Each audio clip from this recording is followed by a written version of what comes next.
Hello everyone, I am Dr. Vandana, a sports physio and performance trainer. Today I am here to speak about injury prevention and your performance trainings and how it can be helpful in improving and adapt to your performance in sports Kho. So before that, I would like to say I'm really thankful to KKFI, Kho Federation of India and the Delhi Federation and our president Mr. Sudhanshu Mittal and the General Secretary Mr. M.S. Tyagi to avail me this honor to speak in front of you my views and my expertise about the sports injury prevention. So let's start the journey towards our achieving the goals of success. So the topic is sports injury prevention. So as we all know that Kho is a dynamic sport which involves a lot of physical training and it also requires your mental trainings and team skill. So if you talk about the physical, then you need to have a great stamina, flexibility and your muscular power, strength, endurance. And similarly in mental, because it's a mental skill required for game also, so you need to think, you have to plan and then you have to move. And it's a team skill, so you have to coordinate well with your team. So Kho is a skill game. How does it goes? It requires a lot of endurance, your strength, a lot of power, your agility, speed, reflexes, a great coordination and flexibility, and of course the balance and coordination. So let's discuss what are sports injuries which can be there in Kho sports.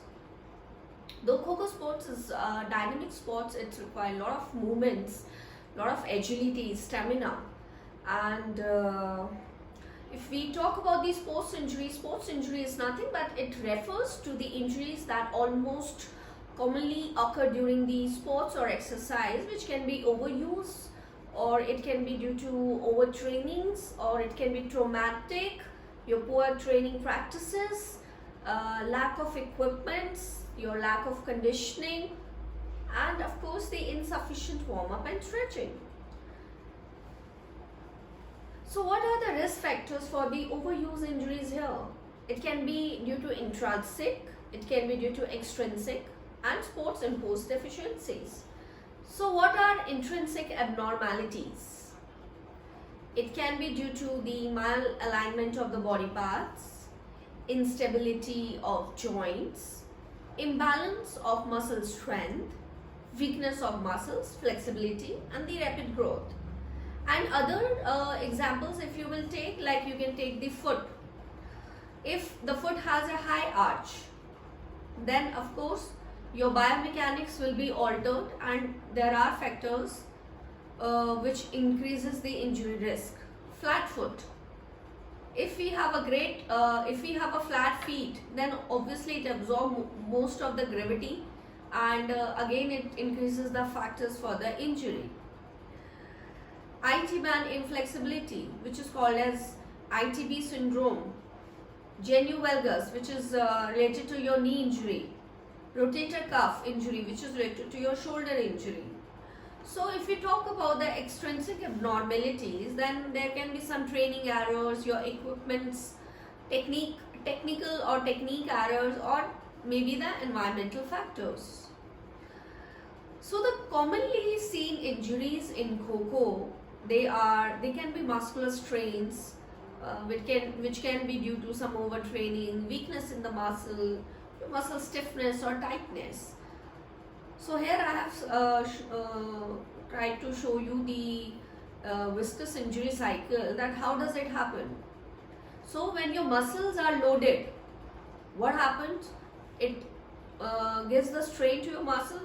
There happens some micro and macro tears to the muscles, which develops into the trigger points, tight adhesions, and that leads to the muscular weakness, inflexibility, scar tissue, your muscle imbalances, and this is how the biomechanical movements become more painful. Your error can come in your activity, so obviously it leads to your decreased performance. So if we talk about the musculoskeletal injuries, these can be bones, tendon, muscle, cartilage, your joint capsules, nerve, ligament or bursa. And non-musculoskeletal can be due to syndrome, overtraining syndrome and female athlete triad. So let's discuss one by one. If we talk about the knee injury, then there can be some patellofemoral syndrome. The reason can be hamstring stiffness, your quadriceps are weak, maybe hyperpronation, as I discussed, the foot biomechanics is very important, your overtraining. So here I have shown the ligaments of the knee around the joint, like it has meniscus, collateral ligaments, your patella, your bones are attached. And the commonly seen injury is the anterior cruciate ligament injury. Meniscus injuries also happen, but the ACL is the commonly seen injuries in the Kho player, because it requires the sudden movements also, like when you are sitting and then when it's your turn, then you have to get up fast. So the ACL injury is common, and due to the change on the direction and your with the foot fixed. There are some other related nerve overuse injuries also, which can lead to some inflammation. Like there is one tarsal tunnel syndrome, like hyperpronation, overtraining, lipomas. So there can be some inflammation inside the joint. And the another kinds of injuries can be ligamentous, which can be in your knee, it can be in your ankle, because ankle, hip, knee and shoulder injuries are commonly seen in Kho sports. So plantar fasciitis is another commonly seen problem in the Kho sports person, where they feel pain in the morning. You can say morning stiffness in their feet, and it can be due to your old running shoes, it can be due to your foot muscle weakness, your Achilles inflexibility, or hyperpronation. It means the foot biomechanics is altered. There can be some rupture to your Achilles tendon. It is a tendon injury, like maybe it can happen due to some sudden jerk also, or maybe commonly they are the lateral sprain of the ankle joint. It can be due to your twisting the ankle. So such kind of injuries can be treated and rehabilitated. We will discuss. And there are some bursa injuries over the bursa overuse injuries, which can be there at the hip joint or the shoulder joints. Like you can see, shoulder is a complex joint, and in Kho when there are various skills involved, like the pole drive or the diving or the chasing skills, when you have to touch the opponent, then you have to overstretch your shoulder and try to touch the opponent, then there can be some strain or the stretch inside the muscle, which can lead to the injuries if they are left untreated. So mixed overuse injuries, if we talk, there can be some rotator cuff muscle injury in the shoulder, muscular or tendinous injuries, which is due to improper your arm movement, your overtraining, or your weak scapular muscles, or the functioning of your muscles around the shoulder joint. So the most common acute injuries we have discussed are the rotator cuff injuries at the shoulder, the hamstring injuries, the knee injuries, your contusions. What are contusions? They are basically caused by the direct impact to the muscle. And it can be at like suppose it's a quadricep muscle contusion, which is also called as a dead leg.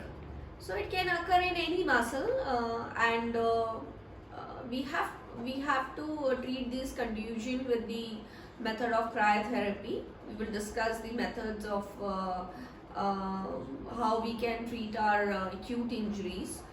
And another is the sprained ankle, like when you twist your ankle due to the sudden jerk or due to your fast movements, or it can be due to and another injuries are the meniscus injury, ACL injuries, which we have already discussed.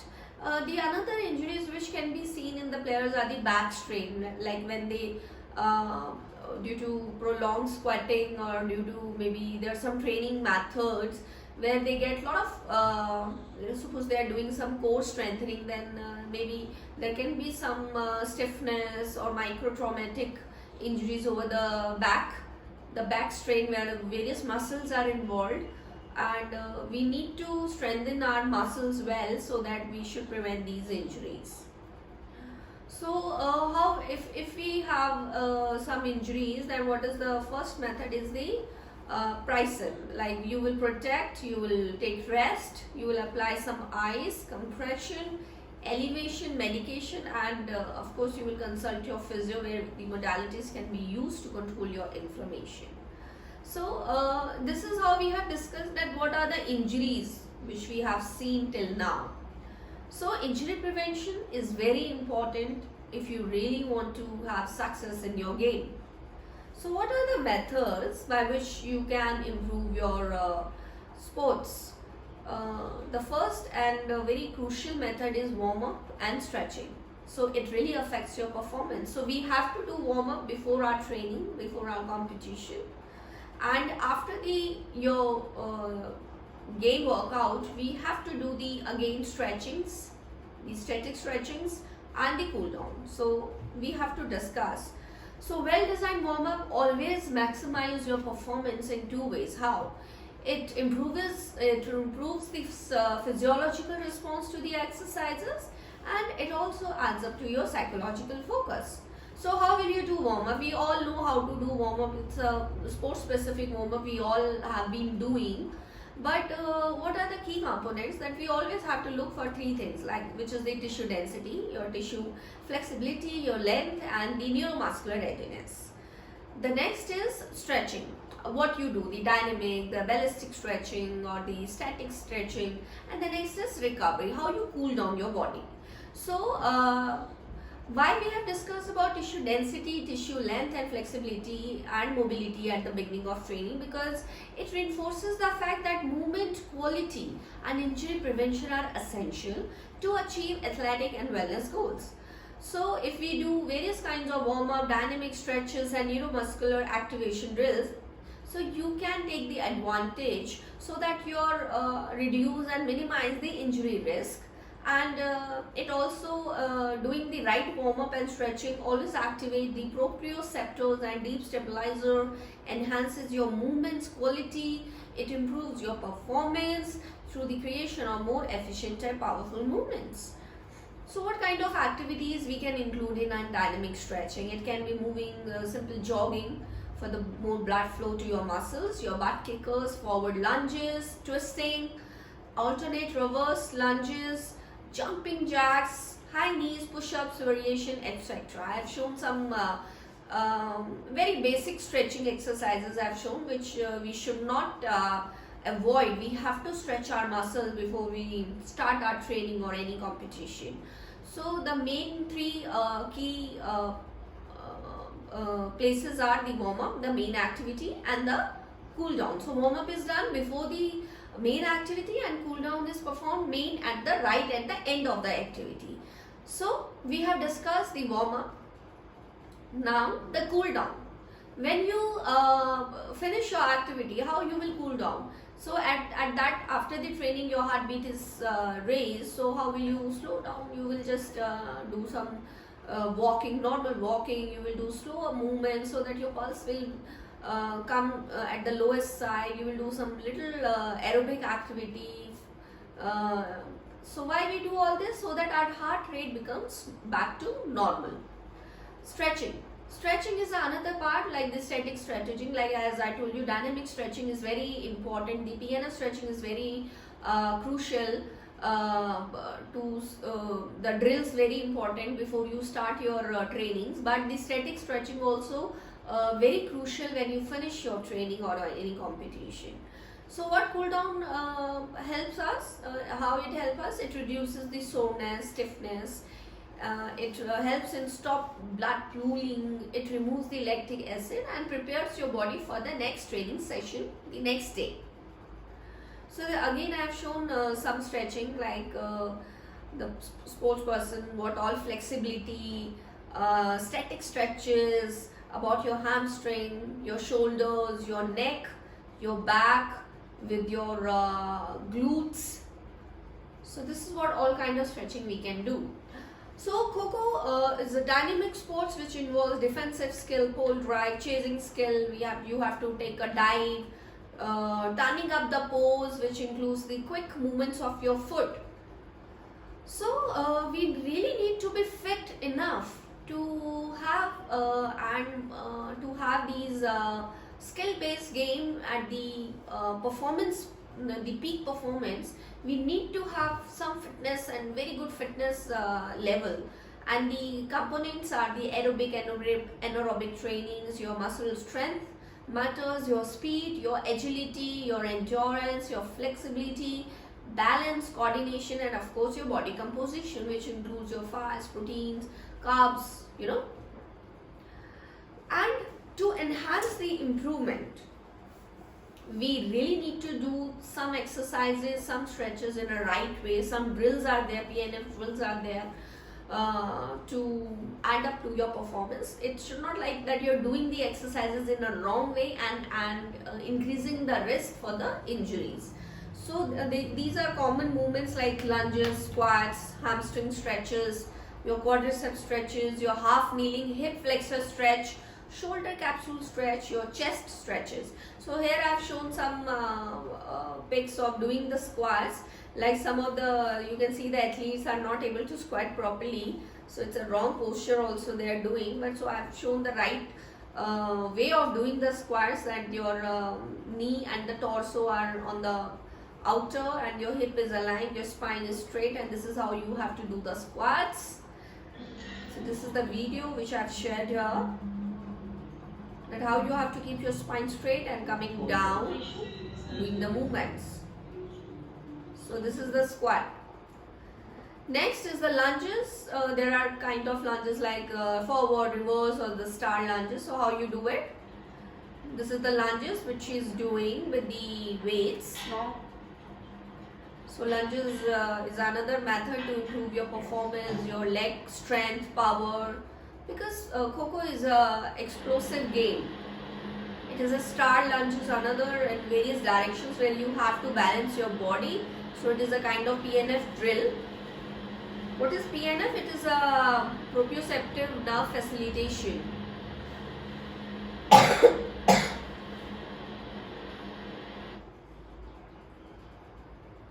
So the hamstring stretches, we all know we have to stretch our hamstrings to avoid injuries. The wall ankle mobility, like the wall ankle mobility is a very good exercise where you maintain a gap of 4 inches from the wall and then you try to touch with your knee. So your muscles are stretched. This is a 3D hamstring stretch, like you are keeping your leg over the Swiss ball and moving your leg on the alternate sides, the left and right. So your adductors and abductors are stretched. Hip knee flexion, you can see she's in a kneeling position and stretching the hands. So first can be done right and then left. So your trunk muscles are also stretched. Quadricep stretch can be done in lying or the standing position. And the another stretch is the half kneeling, where we are doing the hip flexor stretch. So you have to stretch your hips, your glutes muscles as well. This is a chest pectoral region stretch. So on the wall you can keep your hand and look at the another side, so your muscle will be stretched. Now the plyometrics. What is plyometric? Plyometric is nothing but it is another very important PNF drill, the exercise which involves a lot of movements and very quick movements and gives the greater force to your body. It requires a lot of power and strength to do the plyometric activities, and I have really shown the a lot of movements, which you can see: the squats, the splits, ball curls, crossover lunges, single squats, boxes, jumps. So what does plyometric does? It also induces the neuromuscular adaptation to the stretch reflex, improving the muscle elasticity and your GT organs, Golgi tendon, and which has protective functions against the excessive tensile loads in muscles. It has proven to diminish and decrease the knee injuries and stability improving and performance enhancement. So plyometric is a very good method to improve and adapt to your performance and reducing the injury risk.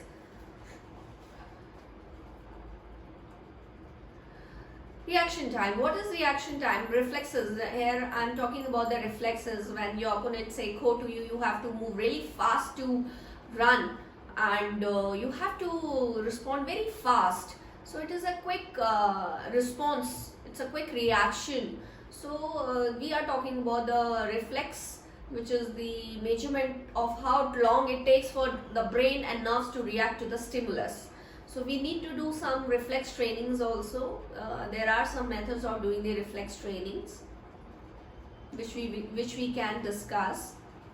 And the another kind of exercises and the PNF exercises are balance and coordination. So what is balance and coordination? It is the ability to select the right muscle at right time with the proper intensity to achieve the proper action.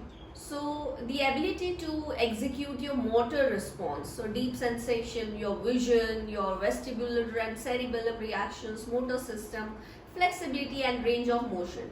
So balance and coordination plays a vital role in your Kho sports. Here I have shown some balance exercises, like she is just picking up the ball from the floor and similarly she is balancing her body. It's another PNF exercise, the nerve facilitation exercises, where she's trying to balance her body and moving down and picking up the ball. It's a single leg hop she's trying to do, so it is the movement she's doing it, single leg hop forward and backward, and similarly she is balancing her her body on one foot. So the next and very important is the nutrition, that our body really needs a good nutrition, because we really need to have a proper nutrition, hydration and rest to keep performing and responding at the peak levels. Poor nutrition can lead to injury, fatigue and poor recovery, all three which can hinder how well an athlete performs. Dehydration, water loss through sweat, urine, breathing, lose the electrolytes, which can lead to the liver glycogen deficiency. It lowers down your blood glucose levels, which can lead to the liver glycogen deficiency and lower your blood glucose levels. It can lead to hypothermia, the fatigues and various problems which can decline your performance. So apart from that, carbohydrates, proteins and fats, we really need to have some vitamins and minerals like vitamin C, iron, vitamin A, calcium, zinc, omega-3 fatty acids. So these are the components, like how you can recover your body. Like here we have discussed the proper warm-up, stretching, your cool down process, your massage. You need to get a good massage for your body so that your body should be in a relaxed position, and you need to have well sleep. You need to have good nutrition. Hydrotherapy is another method to add up to your recovery. So another component of fitness is the sports psychology. Because I have told you that Kho is about thinking skill also. It's a mental game also, where you have to think, you have to analyze, you have to program. So sports psychology has effect on overall your performance, and it also helpful in various aspects of your peak performance. So we need to prepare our body as well as our mind to bring our competition up to the success. So mental toughness, like physical conditioning, is achieved through systematic and consistent practice of specific skills and strategies. So the confident, relaxed, focused athlete is more likely to execute at the optimal level come show time. So mental training, how we can do it? If you train, your brain gets fitter. It's just a natural reaction to your brain, no learning involved. It involves a lot of focus, imaginary, concentration, confidence, visualization, and relaxation. So here we have discussed all the parameters, how you can prevent your injuries, how you can adapt to your peak performance to your sports. Winner always train, losers complain, remember. So thank you so much. I'm really grateful to all of you to listen to me in a very patient way. Thank you so much.